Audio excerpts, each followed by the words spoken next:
Welcome to Shad's Guitar Show. Whether it's the gear or the players who made the gear famous, this podcast is about all things guitar. Well, hello there and welcome into Shad's Guitar Show yet again. If you are joining me for this newest episode, hopefully you've listened to most of the other ones or even all of the other ones. It's kind of cool, the analytics of being able to look at how the show is doing and how it's catching on and how there's more people listening from more countries. And it's kind of fascinating to see that people in places in the world that you would never expect are tuning into your show.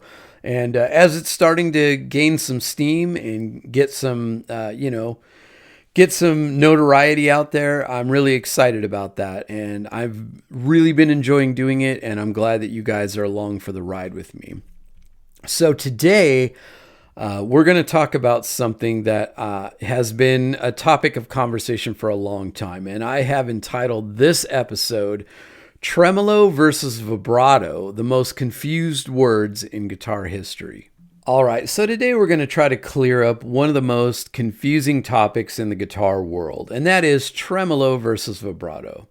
So if you've ever wondered why a tremolo bar creates pitch changes and why your amp's vibrato channel actually changes the volume, you're not alone. And even some of the biggest guitar companies in history got this wrong.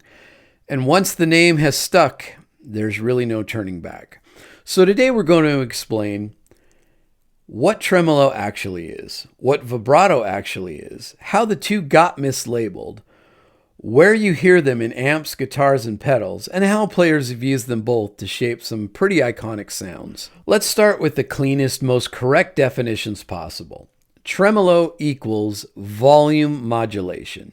The note stays the same pitch, but it gets louder or softer. Vibrato, a pitch modulation. The volume stays the same, but the pitch goes sharp or flat. And that's it. That's the truth. Everything else is marketing, history, and confusion. Okay, so tremolo is actually one of the earliest effects in music, and it was around long before electric guitar existed. So classical musicians used tremolo techniques by rapidly repeating a note on a mandolin, violin, or classical guitar to create a shimmering, pulsing sort of sound. When electronics entered the picture, engineers figured out how to recreate that pulsing effect by modulating volume electronically. So in the late 1940s and into the 50s, tremolo circuits began appearing on guitar amplifiers. Some classic examples that we all know of: the Fender Deluxe, the Fender Princeton, the Fender Vibralux, and all Fender brownface and blackface amps moving forward would have these circuits. Now, the circuit worked by varying the signal strength using bias modulation and opto isolators. The result is that hypnotic pulsing you hear on a lot of surf songs, country ballads, swampy blues, and psychedelic rock. Players like Bo Diddley, Dwayne Eddy, and later John Fogerty leaned heavily on the tremolo to create movement without changing pitch.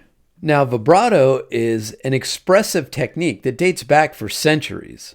Singers, violinists, and horn players naturally add vibrato by subtly changing pitch around a note. And guitarists do the same thing with finger vibrato, wiggling the string to add emotion and sustain. When electric guitar playing took off, some players wanted a way to create vibrato mechanically, and that came along via the Bigsby vibrato tailpiece, the Fender synchronized vibrato, and the Fender Jazzmaster and Jaguar vibrato systems.